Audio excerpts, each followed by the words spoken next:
말은 억울하게 고난당할 때 이 말입니다. 우리 삶에 정말 애매히 또 부당하게 억울하게 고난당할 때가 있지 않습니까? 특히 오늘 18절에 보게 되면 사환들 중에 아주 주인을 잘 만난 사환도 있지만 주인을 못 만난, 못된 주인을 만난 사환들, 종들도 있었습니다. 그 중에 선하고 관용하는 주인을 만난 그 사환들, 종들은 괜찮았지만 좀 까다로운 자들 만나게 되면 그들이 어떤 때는 애매히 또는 부당하게 억울하게 고난을 당할 때가 있다는 말입니다. 내가 한 것이 아닌데 주위 정황을 보면 꼭 모함을 받을 수 없는 애매한 상황에 몰려서 억울하게 하지도 않았는데 너 아니면 이 상황에 할 사람이 없어 라고 일방적으로 매도당하고 모함당하여 억울함을 당할 때가 있지 않습니까? 또한 여러 사람이 함께 잘못했는데 하필 그 중에 대표로 내만 거기서 일방적으로 욕을 당하거나 또는 억울함을 당할 때도 있지 않습니까? 더더욱더 괘씸한 것은 그때 주위 사람들이 아니 나도 잘못했습니다. 나도 거기에 죄가 있습니다 하고 이렇게 거들어주면 좋을 텐데 자신들은 마치 죄가 없는 것처럼 입 딱 다물고 그저 숨죽이고 그저 순간만 피해가려고 할 때 되면 욕들을 물 때보다도 주위 사람들의 배신감에 더 마음이 고통스럽고 힘들 때도 있지 않습니까? 그처럼 우리가 사는 삶을 보다 보면 참 부당하게, 애매하게, 억울하게 고난할 때가 참 많거든요. 어떤 내 직장에 열심히 충성했는데도 불구하고 내가 어떤 때는 그 충성한 대가를 받지 못하고 부당하게 해고되거나 스데반처럼 복음을 바로 전하려고 하다가 억울하게 돌을 맞아 순교를 당할 때도 있고 오늘도 보니까 고급 성능차를 탄 사람이 술을 먹고 운전을 하는 바람에 바로 차를 박아가 두 사람이 적사하고 또 두 사람이 지금 중태에 빠지고 몇몇 사람들이 지금 크게 다쳤다고 해요. 정말 마른 하늘의 날벼락처럼 생각지도 않게 내 잘못이 아닌데 다른 사람의 잘못 때문에 실수 때문에 실패 때문에 자신이 세상 말로 쪽박을 쓰는 그런 경우도 있다는 말이에요. 사무엘상 1장에 보면 대표적으로 한나가 나오죠. 한나의 간절한 기도의 소망이 무엇입니까? 하나님 내게도 자녀를 달라는 것. 당시에 여인이 아이를 놓지 못한 것을 수치로 생각했기 때문에 대놓고 간절하게 외치며 기도할 수가 없었어요. 가슴으로 새기면서 가슴에 담으면서 기도할 수밖에 없었는데 제사장이라고 하는 엘리가 정말 간절하게 가슴으로 울면서 기도하는데 마치 그 모습이 기도에 깊이 빠져있는 모습이 마치 술 취한 자처럼 보이니까 너 포도주를 마시지 마라. 그렇게 모함을 할 때 아이를 낳지 못하는 그 서름, 불인 나에게 멸시당하는 그 아픔, 그런 데다가 이제는 술 취한 여자 취급을 받으니 얼마나 가슴이 갈기갈기 찢어지면서 억울하게, 애매하게, 부당하게 고난을 받습니까?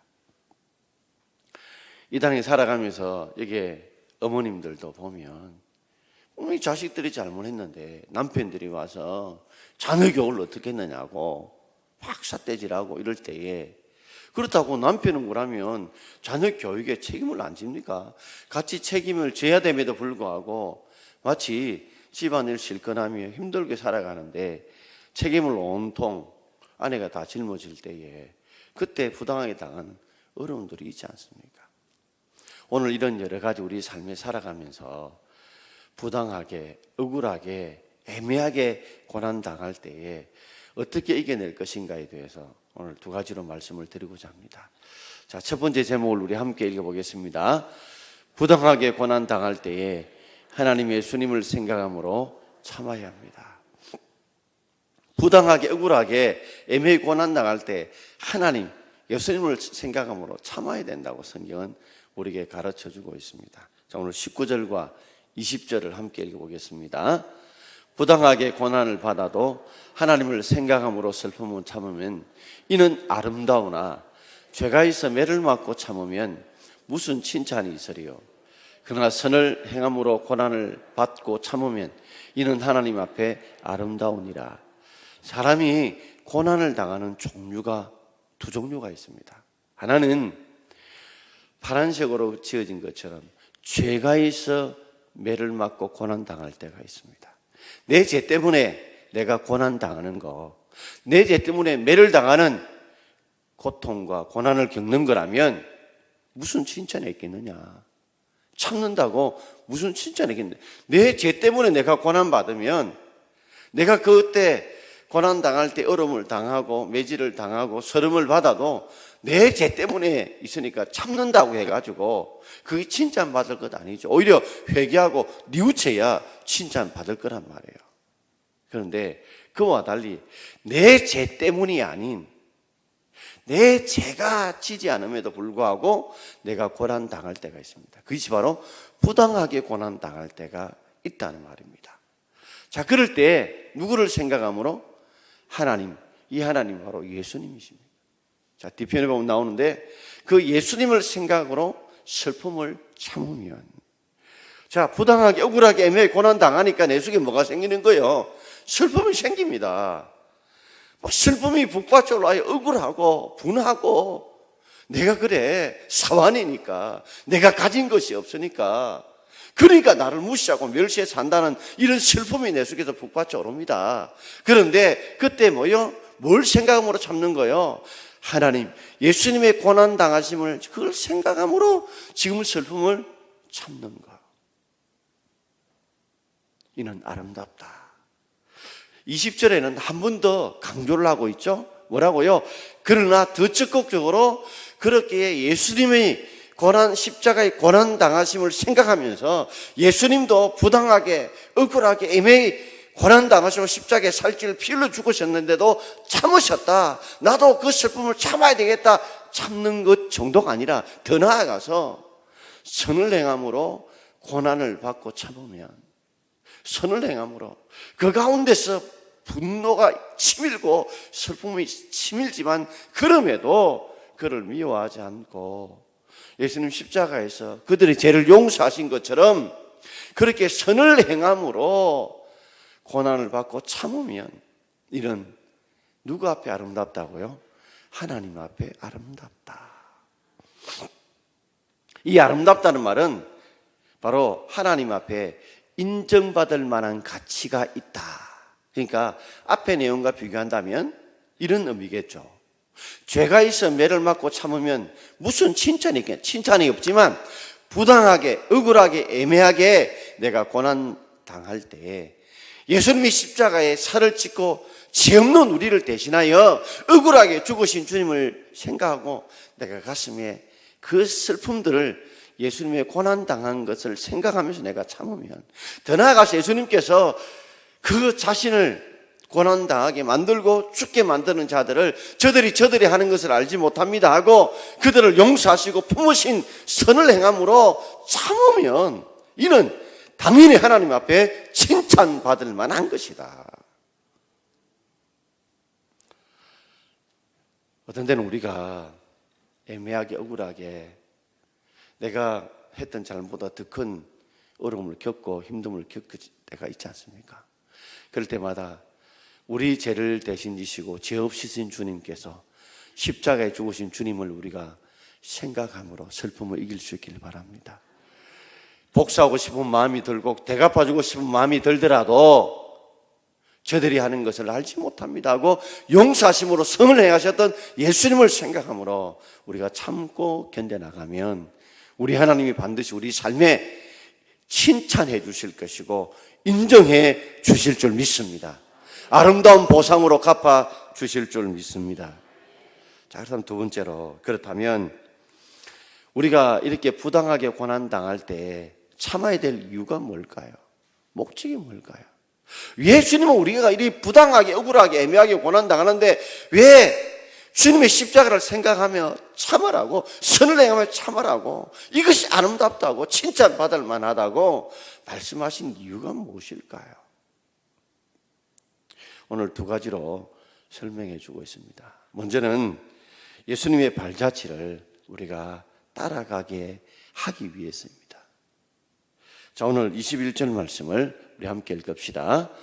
이를 위하여 너희가 부르심을 받았으니 그리스도도 너희를 위하여 고난을 받으사 너희에게 본을 끼쳐 그 자취를 따라오게 하려 하셨느니라.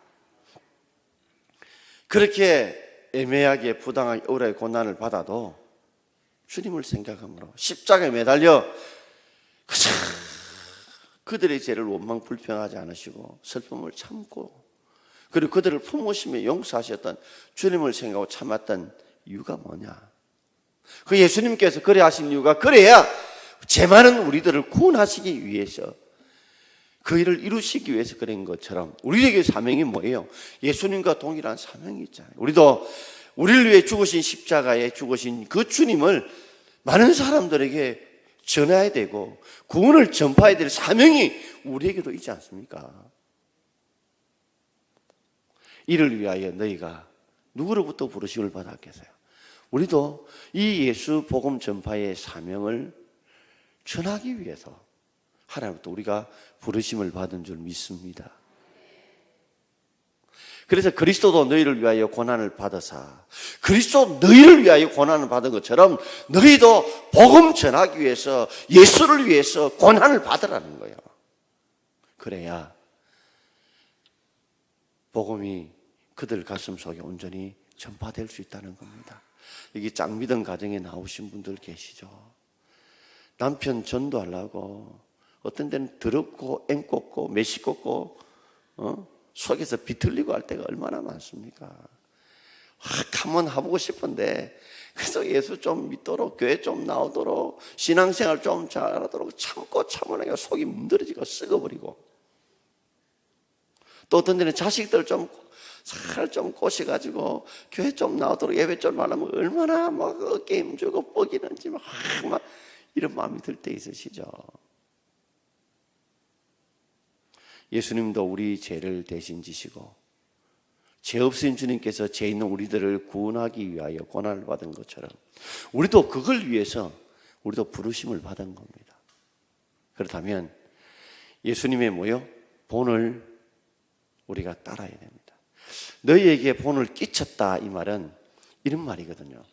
우리 어릴 때 글 배울 때 글을 잘 모르면 엄마가 써주고 그게 뭐요? 따라서 눌러서라 하잖아요. 연필로 눌러서라 하는 거. 그래서 뺏기라는 말이 바로 본을 끼쳐라는 말입니다. 예수님이 따라가셨던 십자가에서 예수님께서도 하나님의 뜻을 이루기 위해서, 만백성을 구원하기 위해서 슬픔을 참고 이기셨듯이, 그들의 죄를 용서할 선을 행함으로 참으셨듯이, 그러므로 그것이 아름다운 일, 칭찬받을 만한 일 되어서 만백성을 구원하신 것처럼 너희들도, 예수님이 너를 위해 고난받은 것처럼 너희들도 그렇게 예수님이 걸어갔던 발자취를 본을 받아라. 그대로 뺏겨 살아라. 다른 말로 뭐요? 발자취를 따라가라. 그렇게 예수님처럼 부당하게 애매히 고난 받아도 슬픔을 예수님 생각으로 참고 선을 행함으로 참으면 바로 하나님께서 우리에게도 복음의 열매가 맺히게 해 주실 줄 믿습니다. 어떤 때는 더럽고 앵껍고 매시고 추하더라도 참고 견디고 있다 보면, 그래서 남편이 나오고 그래서 자녀들이 나오고 나중에 되면 그 고마움을 알잖아요. 그런데 어떤 데는 한번 하다가 속에서 확 화라산처럼 터져 나올 때 있지 않습니까? 마치 아프라 그러면 막 너희들 말아 뭐 한두 번이지 뭐 그렇게 생색내고 그렇게 배내밀고 뭐 그렇게 뻐기냐고 막 아프라 막 이렇게 해보면 하면 그 생명을 건질 수 있는 기회를 허무는 거와 똑같다는 거예요. 자식들도 보면 그렇거든요. 엄마, 교회 나가주면 얼마 줄래? 내 이거 해주면 얼마 줄래? 뭐 해줄 거야? 그래, 좀 작아. 그러면 안 해. 뭐 참 특성하면 나와주는 거, 뭐 예배하면 나와주는 거, 금요기도 하면 나와주는 거, 뭐 대단한 것처럼 밭다리 걸어가 넘기고 싶은 마음이 굴떡 같잖아요. 그래도 우리가 우리를 구원하기 위해서, 죄 없으신 주님께서 죄 많은 우리들을 구원하기 위해서, 하나님의 뜻을 이루기 위해서 십자가에서 슬픔을 참음으로 이겨내시고 그들의 죄를 용서하시고 선을 행함으로 견디는 주님을 생각하시면 반드시 하나님께서 우리가 많은 생명을 구원하는 예수 역사처럼 우리도 그런 은혜가 있을 줄 믿습니다. 자, 그렇다면 예수님께서 구체적으로 어떻게 이 슬픔을, 이 부당하게 애매히 고난당할 때 이겨내시는가를 우리 22절부터 23절에 5가지로 이야기하고 있어요. 자, 같이 읽어봅시다. 그는 죄를 범하지 아니하시고 그 입에 거짓도 없으시며 욕을 당하시되 맞대어 욕하지 아니하시고 고난을 받으시되 위협하지 아니하시고 오직 공의로 심판하신 이에게 부탁하시며. 예수님은 죄를 범하지 않았습니다. 애매하게, 억울하게, 부당하게 고난을 당해도 죄를 범하지 않았어요. 같이 대항하지도 않았고 같이 싸우지도 않았습니다. 그리고 그 입에 거짓도 없었어요. 죄를 범할 때 제일 먼저 반응하는 곳이 어디입니까? 우리 입이죠. 우리 입입니다. 예수님은 그런 고난을 당할 때에 그 순간 십자가에서 살기 위해서 거짓말하지 않았습니다. 하나님의 뜻을 부인하지 않았습니다. 내가 하나님의 아들이 아니라고 그렇게 그냥 풀어주겠다 하더라도 거짓말하지 않으셨습니다. 예수님은 욕을 당하시되 맞대 욕하지 않았습니다. 우리도 그러잖아요. 어떤 데는 뭐 욕하면 가만히 있다가 확 올라올 때가 있잖아요. 그럼에도 불구하고 상대가 욕하고 저주해도 같이 눈에는 눈, 이에는 이 맞대어 욕하지 않으셨습니다.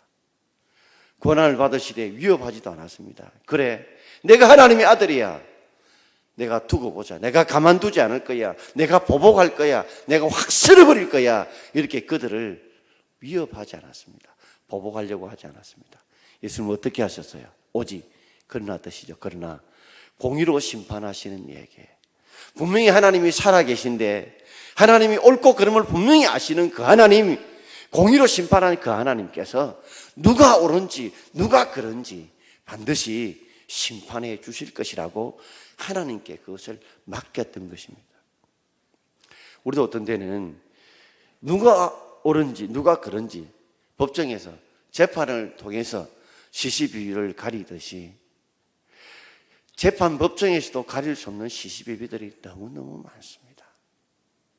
그러나 우리가 분명한 사실은 하나님이 모든 것을 알고 계시고 그리고 가장 정확하게 판단하시는 그분이 오늘도 심판하실 줄 믿고 그분께 우리의 삶을 맡길 수 있는, 우리의 억울함을 맡기고 그분께 해결해 달라고, 풀어달라고 맡기고 기도할 수 있는 저와 여러분 되길 바랍니다. 참 이 부분은요, 어떻게 보면 언제 어떻게 풀릴지도 몰라요. 정말로 보면 막막하기도 하고 대책이 없는 것 같기도 하고 그럴 수 있거든요. 이거는 신앙인이 아니고는 하나님이 살아계신다는 걸 확신하지 않는다면, 하나님이 심판하신다는 걸 확실하게 믿지 않는다면 절대로 이 방법대로 우리가 실천하기가 불가능합니다. 그러나 이 방법이 어리석게 보이고 초라해 보일지라도 우리가 이 방법을 따르면 반드시 때가 되면 하나님께서 그 뜻 가운데 이루어 주실 줄 믿습니다. 다윗이요, 그렇게 사울왕이 10년 넘어 쫓겨다녀도 결국은 하나님이 다윗의 무지함을 풀어주시잖아요. 이전에 아궁이에 연탄불, 장작불 피울 때 기억나십니까? 저희들도 수련회 가보면 어떤 때는 장작불 피울 때가 있거든요. 저도 전도사 때 보면 속거를 놓고 그게 돌에 가지고 흙 붙이 가지고 아궁이 올리 가지고 막 불 피우던 기억나요. 참 불 피워 가지고 막 붙여도 붙이고 안 되면 후 바람도 불면요 연기가 나면 눈이 따갑고 그렇습니다. 그러나 장작이 제대로 불만 붙어 보면 연기 없어요. 이 방법이 처음에는 연기 나는 것처럼 불도 제대로 붙지 않는 것처럼 힘들고 어렵지만 그러나 꾸준하게 우리가 믿음으로 밀고 나가면 하나님이 때가 되면 반드시 하나님께서 아름다운 응답으로 우리의 공의대로 심판하는 주님께서 우리의 부당함과 억울함과 애매함을 풀어주실 줄 믿습니다. 로마서 12장 19절 말씀을 우리 함께 읽어봅시다. 로마서 12장 19절입니다. 같이 읽겠습니다. 내 사랑하는 자들아 너희가 친히 원수 갚지 말고 하나님의 진노하심에 맡기라. 기록되었으되 원수 갚는 것이 내게 있으니 내가 갚으리라고 주께서 말씀하시느니라. 사랑하는 자 친히 원수 갚지 마라. 하나님의 진노하심에 맡기라. 하나님 심판하심에 맡겨라. 정말 힘듭니다. 그러나 그럼에도 불구하고 하나님의 법대로 순종해야 합니다. 하나님의 법대로 우리가 따라가야 합니다. 저도 목회 보면 진짜 애매하게 부당하게 그런 어려움 당할 때 있거든요. 근데 하나님이 진짜 때가 되니까요 다 풀어주시더라고요. 매듭이 하나 둘 풀리게 하시더라고요. 얼마 전에 저희 같은 시찰의 교회에 어느 목사님 한 분이 계셨습니다. 그 목사님이 제가 같이 앉아서 임직시가 하는 가운데에 주부를 하나 보여줘요. 목사님 이게 뭡니까 하니까 맨 끝에 보니까 이분이 저 칠곡 쪽에 아주 큰 교회의 목사였습니다. 근데 이분이 그 교회에서 나갈 때에 얼마의 돈을 받았다라는 부당하게 많은 돈을 받아서 퇴직금 쪽으로 나갔다 하는 것들을 덧보셨어요. 그것이 한 6, 7년이 훨씬 넘었죠. 10년 가까이 돼가는 것 같아요. 이분이 그 교회를 떠나서 서울로 갔다가 다시 대구에 와서 개척을 하게 됐는데 이랍니다. 누군고 몰라도 돼요. 그런 분이 있었는데 그 교회에서 공식적으로 그때 이분이 부당하게 돈을 받지 않았다는 것을 밝혀지게 되고 장로님이 사과를 하게 되고 그것이 주보에 기록이 되어져서 그것을 가져온 거예요. 목사님, 때가 되니까 밝혀지네요. 내가 이것 때문에 얼마나 힘들었는지 모릅니다. 때가 되니까 밝혀지네요.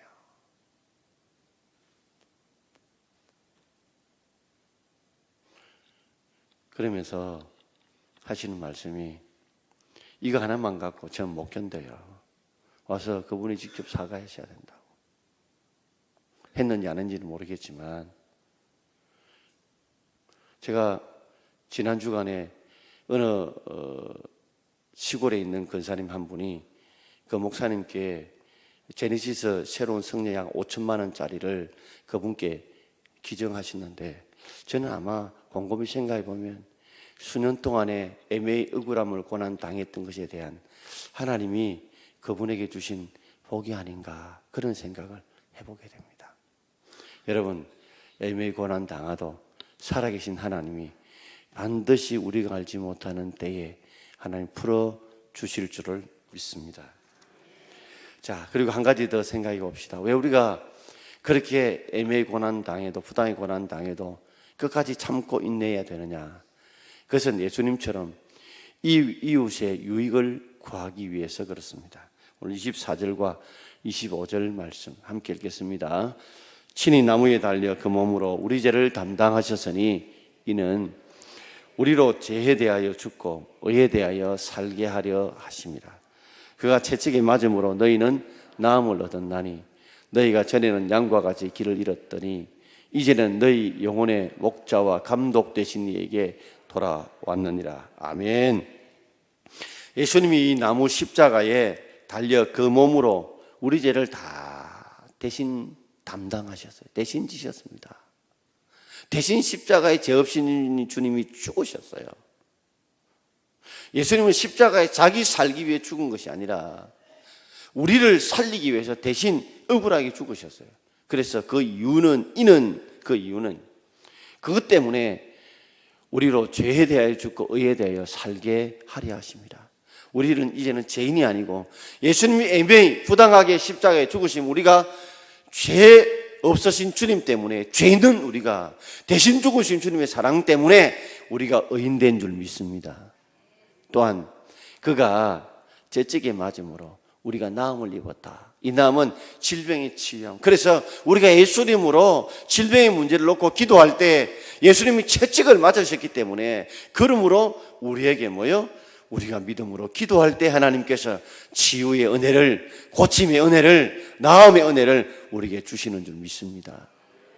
그리고 너희가 전에는 양과 같이 길을 잃었더니, 우리가 어디로 갈지 몰랐던 우리였는데 이제는 예수님 십자가에 죽으심으로 너희 영혼이 목자와 감독신에게 돌아왔느니라.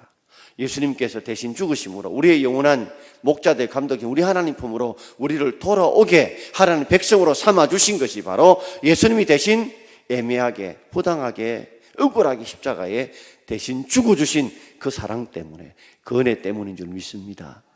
그러므로 예수님의 십자가에 죽으신, 억울하게 죽으셨지만 하나님을 생각하고 참고 선을 행함으로, 참음으로 아름다웠던 이유는 왜 아름다우냐? 그 이유는 그것 때문에 우리가 하나님의 의인 되어지고 우리가 나음을 입게 되고 우리가 목자장 되신 감독자 우리 하나님 품으로 돌아가서 하나님 백성 될 수 있도록 그렇게 만들어 주셨기 때문에 그런 것입니다. 여러분, 우리가 애매히 고난당하면 내부터 살아야 되겠다, 나의 억울함을 내가 풀어야 되겠다 싶은 생각이 들지만, 조금 더 한 번 더 예수님 생각하면 우리 한번 좀 넓게 한번 생각해 봅시다. 내 하나가 애매히 억울하게 고난당해도 내 때문에 우리 전체가 살 수 있다면, 우리 가정이 살 수 있다면, 우리 공동체가 살 수 있다면, 이런 마음을 가지게 되면 그것이 바로 예수님의 본을 끼치는 것이고 그 자체를 따라가는 것이고, 그것 때문에 나중에는 나도 살고 너도 살고 우리도 함께 살 수 있는 길이 있을 줄 믿습니다. 미국의 무명 작가였던 미상의 The Cold Within이란 그런 시가 있습니다. 이 말은 내부의 추위라는 그런 뜻인데, 거기 6명의 사람이 나옵니다. 그 사람들이 어느 날 길을 잃고 6명이 아주 추운 날에, 아주 추운 겨울에, 추운 날에 이제 밤을 견디는데 장작불이 다 타버렸어요. 근데 이 사람들이 가지고 온 자작나무 지팡이들이 제법 큰 것들을 다 하나씩 쥐고 있었습니다. 불이 점점 꺼져갑니다. 추워 죽겠습니다. 이제 남아있는 이 지팡이 장작을 넣어서라도 자신들이 불을 피워서 함께 살아야 되는데, 첫 번째 한 여자는 생각하기를, 내가 가만 보니까 날씨가 추워지고 이러니까 저 앞에 흑인이 있는 거예요. 저 흑인이 내 요 지팡이를 빼앗을 것 같아요. 그래서 꽉 잡고 놔주지 않습니다.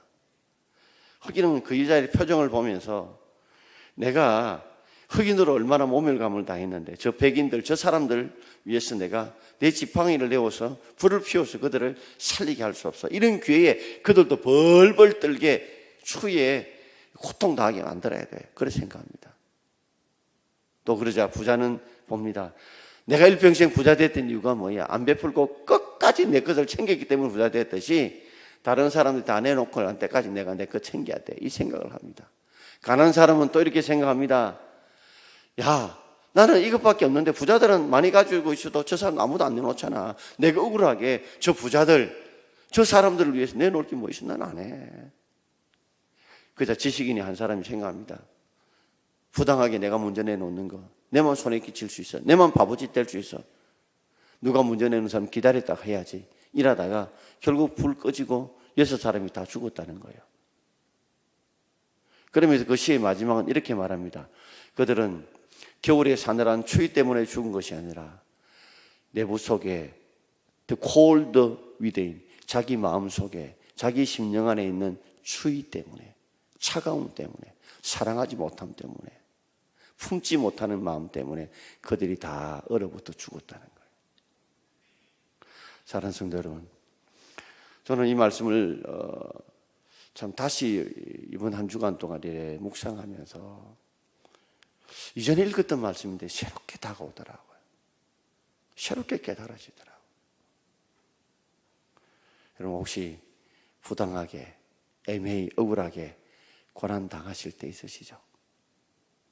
그럴 때마다 우리 죄 없으신 예수님께서 죄인된 우리를 대신하여 십자가에 죽으셨던 그 주님, 그저 슬픔을 참는 정도가 아니라 선을 행함으로 용서하시면서 참으신 주님처럼 그 주님 묵상하면서 여러분 잘 참고 이겨나갈 수 있기를 바랍니다.